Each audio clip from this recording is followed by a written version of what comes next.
வணக்கம். All India radio, Chennai.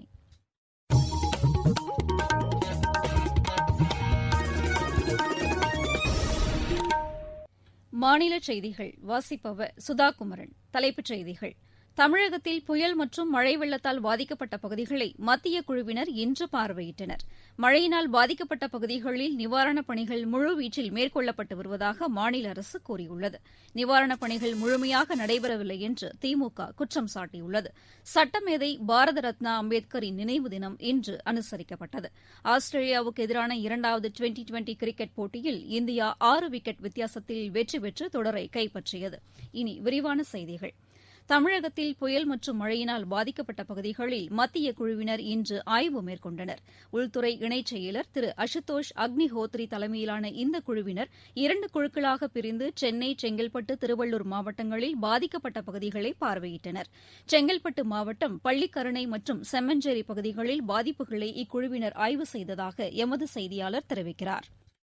Tambaram அடுத்த Pallikaranai radial சாலையில் நெடுஞ்சாலைத்துறையினரிடம் நெடுஞ்சாலை பாதிப்புகள் குறித்து கேட்டறிந்து மத்திய குழுவினர் ஆய்வு செய்தனர். அதனைத் தொடர்ந்து செம்மஞ்சேரி சுனாமி குடியிருப்பு பகுதியில் ஆய்வு செய்த மத்திய குழுவினர் செம்மஞ்சேரி உட்பட செங்கல்பட்டு மாவட்டத்தின் பல்வேறு பகுதிகளில் ஏற்பட்டுள்ள புயல் வெள்ள சேதம் குறித்து புகைப்பட காட்சிகளையும் காணொலி காட்சிகளையும் பார்வையிட்டு அதிகாரிகளிடம் தகவல்களை கேட்டறிந்தனர். செங்கல்பட்டிலிருந்து B.R. சிவக்குமார்.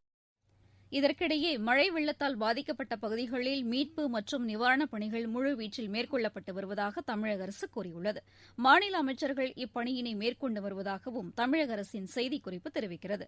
பாதிக்கப்பட்ட பகுதிகளில் நோய் தடுப்புப் பணிகளை மேற்கொள்வதற்காக நடமாடும் மருத்துவக் குழுக்கள் ஏற்படுத்தப்பட்டு உள்ளதாக மக்கள் நல்வாழ்வுத்துறை அமைச்சர் டாக்டர் விஜயபாஸ்கர் கூறியுள்ளார். இன்று சென்னையில் செய்தியாளர்களிடம் பேசுகையில் அவர் இவ்வாறு கூறினார். சென்னைக்கு மட்டுமே 60 நடமாடும் மருத்துவ குழுக்கள், பல அடுக்குமாடி கட்டிடமாக இருந்தாலும் ஒரே எக்யூப்மெண்ட்ல இருந்து நம்ம ஃபாகிங் அடிக்கக்கூடிய அளவுக்கு 65 vehicle mounted fogging machines, chlorine அளவை செக் பண்ணக்கூடிய குளோரினேஷன் டீம் 15 டீம், நோய் தொற்று தடுப்பு குழுக்கள் 15. சென்னை மாநகராட்சி சுகாதாரத்துறையும் மக்கள் நல்வாழ்வுத்துறையும் எப்படி ஒர்க் பண்றாங்கன்னா, ஃபீல்டில் போய் நம்ம இதை பார்க்குறப்ப தேவைப்படுற இடங்களுக்கு நம்ம ஸ்வாப் டெஸ்டையும் எடுக்கிறோம். 108 ஆம்புலன்ஸ், ஃபர்ஸ்ட் ரெஸ்பாண்டர் டீம், குறிப்பாக உணவு பாதுகாப்பு சார்பில் பறக்கும் படை அவங்க என்ன செய்வாங்க அப்படின்னா, சப்போஸ் சென்னை மாநகராட்சி சார்பில் வழங்கக்கூடிய அந்த உணவுடைய தரம், தேவையான எல்லா ஃபுட் சாம்பிளையும் நம்ம டெஸ்ட் பண்ணக்கூடிய அந்த ஃபெசிலிட்டி, நடமாடும் ஃபுட் சேஃப்டி ஆய்வகங்களோட கூடிய அந்த வெஹிக்கிள்ஸையும் இன்னைக்கு லான்ச் பண்ணிக்கிறோம். மொத்தம் 240 நடமாடும் வாகனங்கள் இன்று மட்டும் தொடங்கப்பட்டிருக்கின்றன. மழையினால் அதிகளவு பாதிப்புக்குள்ளான கடலூர் மாவட்டத்தில் 4வது நாளாக மீட்புப் பணிகள் நடைபெற்று வருவதாக எமது செய்தியாளர் திரு இளஞ்செழியன் தெரிவிக்கிறார். கடந்த 4 நாட்களாக பெய்த கனமழை காரணமாக மாவட்டத்தில் தாழ்வான பகுதிகள் வெள்ள நீர் சூழ்ந்துள்ளது. இதன் காரணமாக தாழ்வான பகுதியிலிருந்து மீட்கப்பட்ட பொதுமக்கள் முகாம்களில் தங்க வைக்கப்பட்டு அவர்கள் 3 வேளை உணவு வழங்கப்பட்டு வருவதாக மாவட்ட நிர்வாகம் தெரிவித்துள்ளது. இதன்படி இன்று காலை 77,000 நபர்களுக்கு உணவு வழங்கப்பட்டதாகவும் மதியம் 92,000 நபர்களுக்கு உணவு வழங்கப்பட்டுள்ளதாகவும் தெரிவிக்கப்பட்டுள்ளது. மாவட்டத்தில் 45,000 ஹெக்டேர் விளைநிலங்கள் நீரினால் சூழ்ந்துள்ளதாகவும், மேலும் 1951 வீடுகள் பாதிக்கப்பட்டுள்ளதாகவும், மேலும் கோழிகள், ஆடு, மாடு போன்றவை பாதிப்புக்குள்ளாகியுள்ளதாகவும் தெரிவிக்கப்பட்டுள்ளது. முக்கிய ஏரிகளான வீராணம் ஏரியிலிருந்து உபரி நீர்கள் வெளியேற்றப்பட்டு வருகின்றன. மேலும் பெருமாள் ஏரியிலிருந்தும் உபரி நீர் வெளியேற்றப்பட்டு வருகிறது. இந்த மாவட்டத்தில் நிவாரண முகாம்களில் தங்க வைக்கப்பட்டுள்ளவர்களை தொழில்துறை அமைச்சர் திரு சம்பத் சந்தித்து உதவிகளை வழங்கினார்.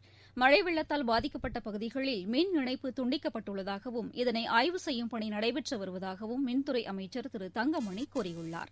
நாமக்கல் மாவட்டம் குமாரபாளையத்தில் இன்று செய்தியாளர்களிடம் பேசுகையில் அவர் இவ்வாறு கூறினார். அதிக மழை பெய்திருக்கின்ற காரணத்தினால் மழை தண்ணீர் அதிகமாக தேங்கியிருக்கின்றது. கிட்டத்தட்ட 90% கடலூர் மாவட்டத்தில் மின்சாரம் இருக்கின்றது. அந்த தண்ணீர் தேங்கி இருக்கின்ற அந்த பகுதியில் மட்டும் மின்சாரம் நிறுத்தப்பட்டிருக்கின்றது. இன்றைய தினம் நாங்களும் செல்கின்றோம். நேரடியாக ஆய்வு செய்து தண்ணீர் வடிந்ததற்கு பின்னால் பாதுகாப்பு கருதி அதெல்லாம் ஆய்வு செய்து அதற்கு பின்னால் மின்சாரம் கொடுக்கப்படும். நாகை மாவட்டத்திலும் நிவாரணப் பணிகள் தொடர்ந்து நடைபெற்று வருவதாக எமது செய்தியாளர் தெரிவிக்கிறார். நாகப்பட்டினம் மாவட்டத்தில் 9 பல்நோக்கு நிவாரண மையங்கள், 22 புயல் பாதுகாப்பு மையங்கள் உட்பட 101 பொது மற்றும் தனியார் கட்டடங்களில் 8,457 குடும்பங்களைச் சேர்ந்த 26,921 நபர்கள் தங்களது குடியிருப்புகளிலிருந்து வெளியேற்றப்பட்டு பத்திரமாக தங்க வைக்கப்பட்டுள்ளனர். அவர்களுக்கு உணவு, குடிநீர் உள்ளிட்ட அத்தியாவசிய தேவைகள் செய்து கொடுக்கப்பட்டுள்ளன. மாவட்டத்தில் புரவி புயல் காரணமாக 494 குடிசை வீடுகள் பகுதி சேதமடைந்து 18 குடிசை வீடுகள் முழுவதும் சேதமடைந்துள்ளன. பொதுமக்களை மழைக்கால நோய்களிலிருந்து பாதுகாக்கும் வகையில் 15 மருத்துவ முகாம்களும் 60 நடமாடும் மருத்துவ முகாம்களும் அமைக்கப்பட்டுள்ளன. மேற்படி முகாம்களின் மூலம் 4,304 நபர்கள் பயனடைந்துள்ளனர்.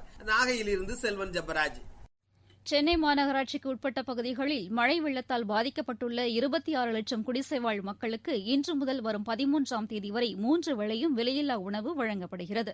மாநில அமைச்சர் திரு பாண்டியராஜன் அண்ணா நகரில் இப்பணியினை தொடங்கி வைத்த பின்னர் செய்தியாளர்களிடம் பேசினார். இந்த அன்னமிட்ட கை என்ற விலையில்லா உணவு வழங்கும் திட்டம் சென்னையில் இருக்கக்கூடிய 200 வார்டுலையும் 15 மண்டலத்திலையும் இருக்கக்கூடிய 5.3 லட்சம் குடிசைவாழ் மக்கள் அனைவருக்கும் ஒரு வாரத்திற்கு இன்று காலை முதல் 13ஆம் தேதி இரவு உணவு வரை அறுசுவை உணவு நம்ம கார்ப்பரேஷனால் வழங்கப்பட இருக்கிறது. இந்நிலையில் மழை வெள்ளத்தால் பாதிக்கப்பட்ட பகுதிகளில் அரசு இயந்திரம் முழுமையாக களமிறங்கவில்லை என்று திமுக தலைவர் திரு மு க ஸ்டாலின் குற்றம் சாட்டியுள்ளார். சமூக வலைதளத்தில் இக்கருத்தை பதிவு செய்துள்ள அவர், நிவாரணப் பணிகளுக்கு மத்திய அரசிடம் தமிழக அரசு உரிய நிதியினை வழங்க வலியுறுத்தினால் அதற்கு திமுக உறுதுணையாக இருக்கும் என்றும் குறிப்பிட்டுள்ளார். நீங்கள் கேட்டுக் கொண்டிருப்பது ஆல் இண்டியா ரேடியோவின் மாநில செய்தி அறிக்கை. சட்டமேதை பாரத ரத்னா அம்பேத்கரின் 64ஆம் ஆண்டு நினைவு தினம் இன்று அனுசரிக்கப்பட்டது. இதனையொட்டி நாடு முழுவதும் பல்வேறு நிகழ்ச்சிகள் நடைபெற்றன. நமது அரசியல் சாசனத்தை வடிவமைத்த அம்பேத்கர் ஒட்டுமொத்த நாட்டின் வளர்ச்சிக்காக ஆற்றிய பங்கு மகத்தானது என்று குடியரசுத் தலைவர் திரு ராம்நாத் கோவிந்த் கூறியுள்ளார். சென்னை ஆளுநர் மாளிகையில் நடைபெற்ற நிகழ்ச்சியில் குடியரசு துணைத் தலைவர் திரு வெங்கையா நாயுடு மற்றும் தமிழக ஆளுநர் திரு பன்வாரிலால் புரோஹித் அம்பேத்கரின் திருவுருவப் படத்திற்கு மலர்தூவி மரியாதை செலுத்தினர். அம்பேத்கர் கண்ட கனவினை நனவாக்க அனைவரும் பாடுபடுவோம் என்று இந்நாளில் உறுதியேற்போம் என பிரதமர் திரு நரேந்திர மோடி கூறியுள்ளார். தீண்டாமை ஒழிய அரும்பாடுபட்டவர் என்றும் சமூக நீதி புரட்சியாளர் என்றும் முதலமைச்சர் திரு எடப்பாடி பழனிசாமி புகழாரம் சூட்டியுள்ளார். திமுக தலைவர் திரு மு க ஸ்டாலின், விடுதலை சிறுத்தைகள் கட்சித் தலைவர் திரு தொல் திருமாவளவன் மற்றும் பல்வேறு கட்சித் தலைவர்களும் அம்பேத்கருக்கு புகழஞ்சலி செலுத்தியுள்ளனா். தமிழகத்தில் திட்டமிட்டபடி இறுதியாண்டு மாணவர்களுக்கு மட்டும் நாளை கல்லூரிகள் திறக்கப்படும் என்று உயர்கல்வித்துறை அமைச்சர் திரு கே பி அன்பழகன் கூறியுள்ளார். இன்று தருமபுரியில் செய்தியாளர்களிடம் பேசுகையில் அவர் இவ்வாறு கூறினார். ஃபைனல் இயர் ஸ்டூடெண்ட் இருக்கிறாங்கல்ல, அவங்களுக்கு லேப் ஃபெசிலிட்டிஸ் எல்லாம் வேணும், ஆய்வு கொடுத்துருக்கு செல்லணும். எக்ஸாம்ன்றது ஆன்லைன்ல எழுதுறாங்க. பிராக்டிகல் எங்க பண்ணணும்? லேபில் தானே போய் பண்ணணும். அதற்காக ஃபைனல் இயர் ஸ்டூடெண்ட்டுக்கு மட்டும் ஃபர்ஸ்ட் இயர் செகண்ட் இயர் யாருக்கும் நம்ம சொல்லல. ஃபைனல் இயர் ஸ்டூடெண்ட்டுக்கு மட்டும் இன்றைக்கு முதலமைச்சர் அறிவிப்பின் அடிப்படையிலே லேபில் அவங்க பிராக்டிகல் செய்யணுன்ற ஒரே காரணத்துக்காக செய்யப்பட்டிருக்கிறது. மற்றபடி ஆன்லைன் ஆஃப்லைன் எதுனாலும் தேர்வு நடத்தலான்ற மாதிரி இருக்குது. அதனால இந்த முறை கொரோனா பாதிப்பு இன்னும் இருக்கிற காரணத்தினால் அந்த ஆன்லைன்லேயே எக்ஸாம் நடத்துறதுக்காக மாண்புமிகு முதலமைச்சருடைய அனுமதியோடு மாணவர்கள் எழுதக்கூடிய வாய்ப்பு இருக்கிறது. மன்னார் வளைகுடா பகுதியில் காற்றழுத்த தாழ்வு பகுதி தொடர்ந்து அதே இடத்தில் நிலை கொண்டுள்ளதாக வானிலை ஆய்வு மையம் கூறியுள்ளது. இதன் காரணமாக இன்றும் நாளையும் ராமநாதபுரம், தூத்துக்குடி, சிவகங்கை, விருதுநகர் மாவட்டங்களுக்கு உட்பட்ட ஒரு சில பகுதிகளில் கனமழையும், இதர மாவட்டங்களுக்கு உட்பட்ட பெரும்பாலான பகுதிகளில் மிதமான மழையும் பெய்யக்கூடும் என்றும் தெரிவிக்கப்பட்டுள்ளது. மாவட்டச் செய்திகள். நிலக்கரி தட்டுப்பாடு காரணமாக தூத்துக்குடி அனல்மின் நிலையத்தில் 5 யூனிட்டுகள் நிறுத்தி வைக்கப்பட்டுள்ளன. இதனால் 1050 மெகாவாட் மின் உற்பத்தி பாதிக்கப்பட்டுள்ளது. பெரம்பலூரில் நடமாடும் மருத்துவ வாகன சேவையை ஆட்சியர் திருமதி வெங்கடப்பிரியா இன்று கொடியசைத்து தொடங்கி வைத்தார். விளையாட்டுச் செய்திகள். ஆஸ்திரேலியாவுக்கு எதிரான 2வது டுவெண்டி கிரிக்கெட் போட்டியில் இந்தியா 6 விக்கெட் வித்தியாசத்தில் வெற்றி பெற்று தொடரை கைப்பற்றியது. சிட்னியில் நடைபெற்ற இப்போட்டியில் டாஸ் வென்ற இந்தியா முதலில் பந்து வீச தீர்மானித்தது. இதனையடுத்து களமிறங்கிய ஆஸ்திரேலியா நிர்ணயிக்கப்பட்ட 20 ஓவரில் 5 விக்கெட் இழப்புக்கு 194 ரன் எடுத்தது. பின்னர் களமிறங்கிய இந்தியா 19.4 ஓவரில் 4 விக்கெட் இழப்புக்கு 195 ரன் எடுத்து வெற்றி பெற்றது. 3 போட்டிகளை கொண்ட இந்த தொடரை முதல் 2 ஆட்டங்களிலும் வெற்றி பெற்று இந்தியா கைப்பற்றியுள்ளது. 3வது மற்றும் இறுதி டுவெண்டி கிரிக்கெட் போட்டி நாளை மறுநாள் நடைபெறவுள்ளது. மீண்டும் தலைப்புச் செய்திகள். தமிழகத்தில் புயல் மற்றும் மழை வெள்ளத்தால் பாதிக்கப்பட்ட பகுதிகளை மத்திய குழுவினர் இன்று பார்வையிட்டனர். மழையினால் பாதிக்கப்பட்ட பகுதிகளில் நிவாரணப் பணிகள் முழுவீச்சில் மேற்கொள்ளப்பட்டு வருவதாக மாநில அரசு கூறியுள்ளது. நிவாரணப் பணிகள் முழுமையாக நடைபெறவில்லை என்று திமுக குற்றம் சாட்டியுள்ளது. சட்டமேதை பாரத ரத்னா அம்பேத்கரின் நினைவு தினம் இன்று அனுசரிக்கப்பட்டது. ஆஸ்திரேலியாவுக்கு எதிரான 2வது டுவெண்டி கிரிக்கெட் போட்டியில் இந்தியா 6 விக்கெட் வித்தியாசத்தில் வெற்றி பெற்று தொடரை கைப்பற்றியது. இத்துடன் இந்த செய்தியறிக்கை நிறைவடைந்தது.